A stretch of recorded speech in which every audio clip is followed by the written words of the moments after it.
இதுவரை வரலாற்றிலேயே இல்லாத அளவாக உயர்ந்த தங்கம் விலை. சென்னையில் ஒரு சவரன் ஆபரண தங்கம் 720 ரூபாய் விலை உயர்ந்து 99,680 ரூபாய்க்கு விற்பனை.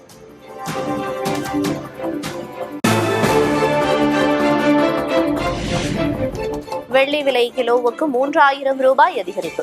சென்னையில் 1 கிராம் வெள்ளி 213 ரூபாய்க்கு விற்பனை.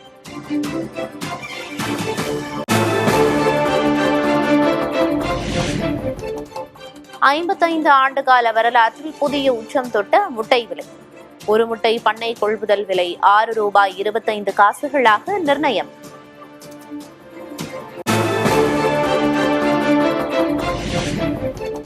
தமிழகத்தில் கடலோர மாவட்டங்களில் இன்று மழை பெய்யும்.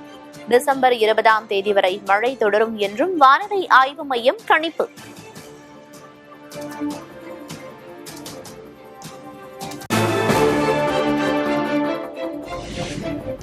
இன்றும் நாளையும் தென் தமிழக கடலோர பகுதிகளுக்கு மீனவர்கள் செல்ல வேண்டாம். சூறைக்காற்று வீசக்கூடும் என்பதால் குமரிக்கடல் மற்றும் மன்னார் வளைகுடா பகுதிகளுக்கும் செல்ல வேண்டாம் என எச்சரிக்கை.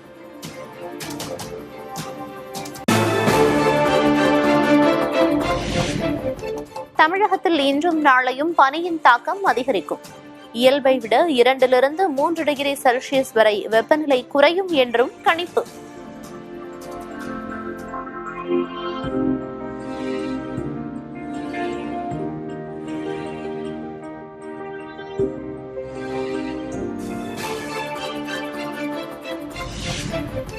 உதகை சுற்றுவட்டார பகுதிகளில் 3ஆம் நாளாக உறைபனியின் தாக்கம் அதிகரிப்பு. தேயிலை செடிகள் கருகும் அபாயம் உள்ளதாக விவசாயிகள் கவலை.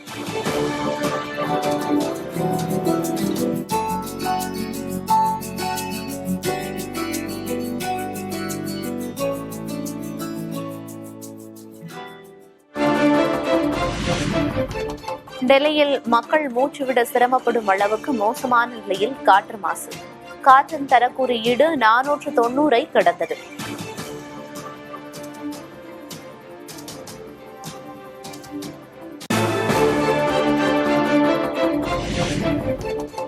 ஹரியானா, ராஜஸ்தான், உத்தரப்பிரதேசத்தில் வெளிப்புற விளையாட்டு நடவடிக்கைகளை நிறுத்த ஆணை. டெல்லியில் காற்று மாசு அதிகரித்துள்ள நிலையில் எல்லையோர மாநிலங்களில் காற்று தர மேலாண்மை ஆணையம் நடவடிக்கை.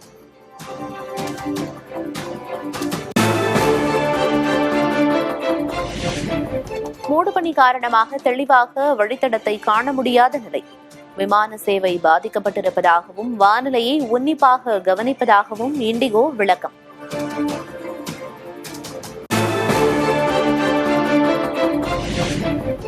வலதுசாரிகளின் ஆக்ரோஷத்துக்கு பதிலடி நமது கொள்கைகள். நாட்டையே காக்கும் கடமை நம்மிடம் உள்ளதாக திருவண்ணாமலை திமுக இளைஞரணி மண்டல மாநாட்டில் முதல்வர் மு.க.ஸ்டாலின் அறைகூவல். வலதுசாரி அமைப்புகளும் பிற்போக்கு சக்திகளும் ரொம்ப வேகமா முன்னே எப்போதும் இல்லாத ஆக்ரோஷத்தோட செயல்பட தொடங்கியிருக்காங்க. அப்படிப்பட்டவங்களுடைய பிற்போக்கு கருத்துக்கள் தொற்று நோய் மாதிரி வேகமா பரவும். அதை தடுக்கணும்னா அதுக்கு மாற்று மருந்தான நம்முடைய கொள்கைகளையும் நாம தீவிரமா பரப்பணும். ஒட்டுமொத்த இந்தியாவையும் நாட்டோட பன்முகத்தன்மையையும் காக்க வேண்டிய கடமை நமக்கு இருக்கு. இந்தியாவிலேயே சித்தாந்த ரீதியாக பதிலடி கொடுக்கும் ஒரே மாநில கட்சி திமுக என முதல்வர் ஸ்டாலின் பெருமிதம். சங்கி படையே வந்தாலும் தமிழ்நாட்டை வெல்ல முடியாது என்றும் அமித்ஷாவுக்கு நேரடி சவால். அவங்களால வெற்றி கொள்ள முடியாதது நம்முடைய தமிழ்நாட்டை மட்டும்தான். அதனால்தான் அமித்ஷா போன்றோருக்கு நம்ம மேல எரிச்சல். மாண்புமிகு அமித்ஷா அவர்களே, நீங்க இல்ல, உங்க சங்கி படையே கூட்டிக்கிட்டு வந்தாலும் உங்களால் ஒண்ணும் இங்க பண்ண முடியாது.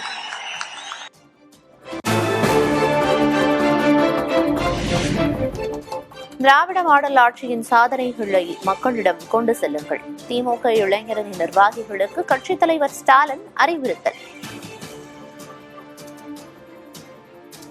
மக்கள் கிட்ட போங்க, அவங்க கூடவே வாழுங்க, அவங்களுக்காக குரல் கொடுங்க. இதுதான் உங்களுக்கான டாஸ்க். அரசியல்ல சொகுசு எதிர்பார்க்காதீங்க. இங்க கடுமையாக உழைக்கக்கூடியவங்களுக்கு தான் இடம் கிடைக்கும். நாடே திரும்பி பார்க்கிற அளவுக்கு தமிழ்நாட்டை முன்னேற்றி இருக்கக்கூடிய நம்முடைய திட்டங்களை பத்தி எடுத்து சொல்லுங்க.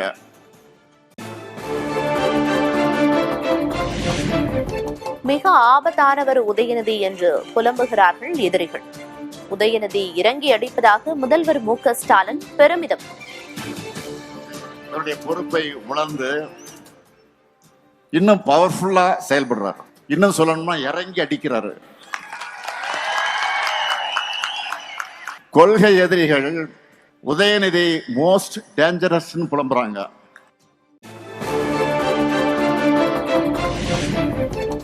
டெல்லியின் சவால்கள் மிரட்டல்களுக்கு அஞ்ச மாட்டோம். அமித்ஷாவின் நரைகோவலுக்கு துணை முதலமைச்சர் உதயநிதி ஸ்டாலின் பதிலடி.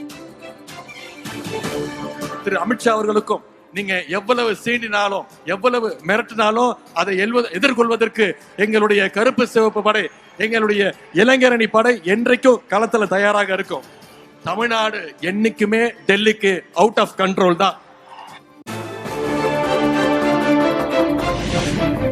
உத்தரப்பிரதேசம், பீகாரில் பாஜகவின் கணக்கு ஜெயிக்கலாம். இது தமிழ்நாடு. குஜராத் மிரட்டல்களுக்கு அஞ்சி பணியும் கட்சியா திமுக என உதயநிதி கேள்வி. நீங்க பீகார்ல வெற்றி பெற்றிருக்கலாம், உத்தரப்பிரதேசம், மத்திய பிரதேசம்னு வடநாட்டுல நீங்க வெற்றி பெற்றிருக்கலாம். ஆனா தமிழ்நாட்டுக்குள்ள ஈஸியா நுழைஞ்சிடலாம்னு நீங்க தப்பு கணக்கு போடுறீங்க. ஏன்னா நிச்சயம் நடக்காது. ஏன்னா தமிழ்நாட்டுக்குன்னு ஒரு தனித்துவம் இருக்கு. தேர்தலில் இளைஞர்களுக்கு கூடுதல் வாய்ப்பு வழங்க வேண்டும். திமுக தலைவர் மு.க.ஸ்டாலினுக்கு உதயநிதி வேண்டுகோள். இந்த நேரத்தில் தலைவர் அவர்களுக்கும் கழகத்துடைய பொதுச் செயலாளர்களுக்கும் ஒரு அன்பான இளைஞர்களின் சார்பாக ஒரு அன்பான வேண்டுகோள். நிச்சயம் வர இருக்கின்ற சட்டமன்ற தேர்தலில் எங்களுடைய இளைஞர்களுக்கு நீங்க போட்டியிட அதிகமாக வாய்ப்பை தர வேண்டும்.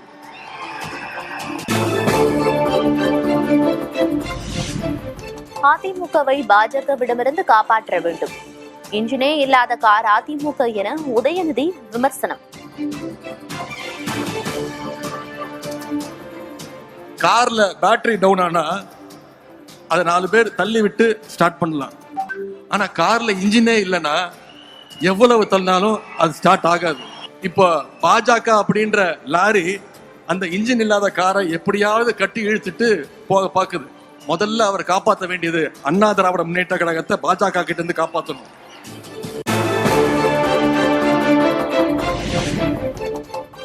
ஸ்டாலினுக்கு அடுத்து யார் என்ற கேள்விக்கு பதில் உதயநிதி. திமுகவின் எதிர்காலம் பிரகாசமாக உள்ளதாக கட்சியின் பொதுச் செயலர் துரைமுருகன் உரை.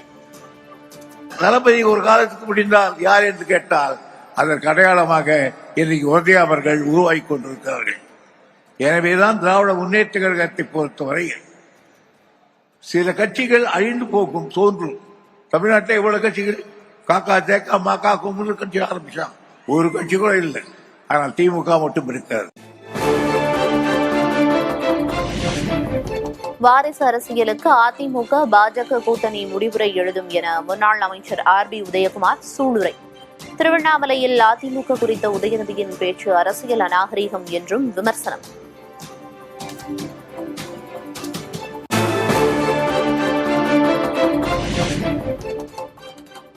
சட்டமன்ற தேர்தலில் போட்டியிட அதிமுகவில் இன்று முதல் விருப்ப மனு விநியோகம்.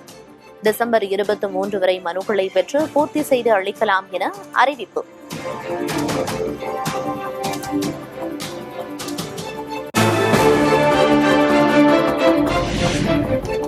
தமிழகத்தில் பாஜக வெல்ல வாய்ப்பு அதிகம் உள்ள 65 தொகுதிகளின் பட்டியல் தயார் என தகவல். நேற்று அமித்ஷாவுடனான சந்திப்பில் பட்டியலை நயினார் நாகேந்திரன் கொடுத்ததாகவும் தகவல்.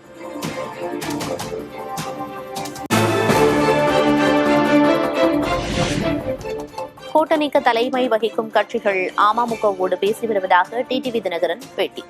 முடிவெடுக்க பிப்ரவரி மாதம் வரை அவகாசம் இருப்பதாகவும் விளக்கம். பிப்ரவரி 24 வரைக்கும் எங்களுக்கு டைம் இருக்கு. ஏன்னா இன்னும் சில கூட்டணியின் தலைமை ஏற்கின்ற கட்சிகள் எங்களை அணுகி எங்களோடு பேசி வருகிறார்கள்.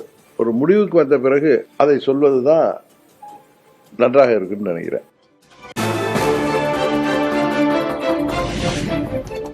அதிமுக தொண்டர்கள் உரிமை மீட்பு குழுவை கழகமாக மாற்றிய ஓ பன்னீர்செல்வம்.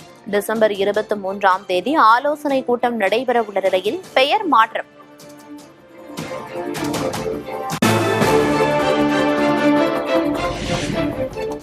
சட்டமன்ற சட்டமன்ற தேர்தலுக்கான விருப்பமனு விநியோகத்தை தொடங்கியது அன்புமணி தரப்பு. விருப்பமனு என்ற பெயரில் அன்புமணி பண மோசடி செய்வதாக ராமதாஸ் தரப்பு குற்றச்சாட்டு.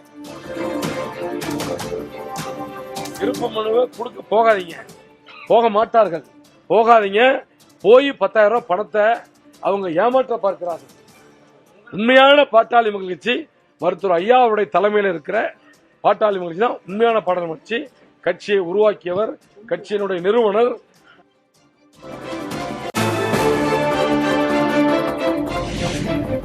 ஈரோடு பெருந்துறை அருகே விஜய் பரப்புரைக்கு காவல்துறை அனுமதி. அறநிலையத்துறைக்கு சொந்தமான இடம் என்பதால் 50,000 ரூபாய் கட்டணம் வசூலிப்பு.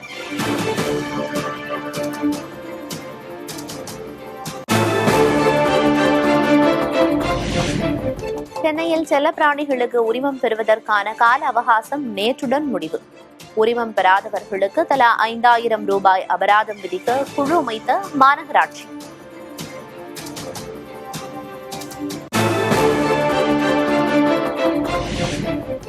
சபரிமலையில் மண்டல பூஜையில் ஐயப்பனை தரிசித்த பக்தர்களின் எண்ணிக்கை 25 லட்சத்தை கடந்தது. அதிகபட்சமாக டிசம்பர் 8ஆம் தேதி 1 லட்சத்திற்கும் அதிகமானோர் தரிசனம்.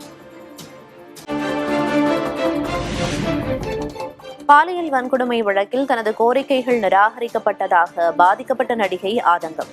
முழுமையான நீதி கிடைக்கவில்லை என நடிகை மஞ்சு வாரியர் வேதனை.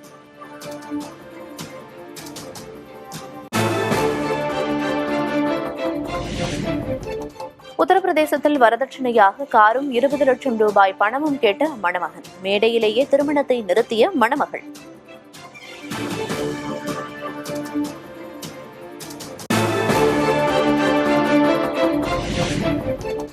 தமிழகத்தில் விவசாயிகளுடன் பொங்கல் பண்டிகையை கொண்டாட பிரதமர் மோடி திட்டம்.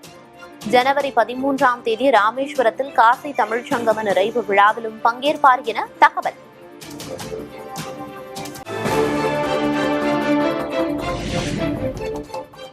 முதல் முறையாக ஸ்குவாஷ் உலக கோப்பையை வென்றது இந்திய அணி. சென்னையில் நடந்த இறுதிப் போட்டியில் ஹாங்காங் அணியை வீழ்த்தி அபாரம்.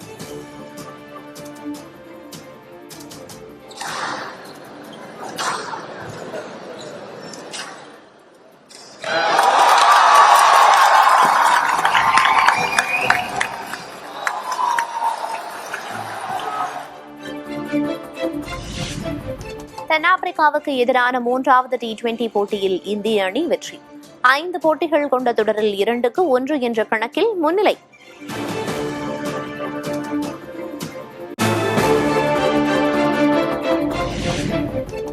குளிர்காலம் தொடங்கிய நிலையில் முதல் பனிப்புழுவை வரவேற்ற உக்ரைன் தலைநகர். பனியில் வயது வித்தியாசமின்றி உற்சாகமாக விளையாடிய கீவ் நகர மக்கள்.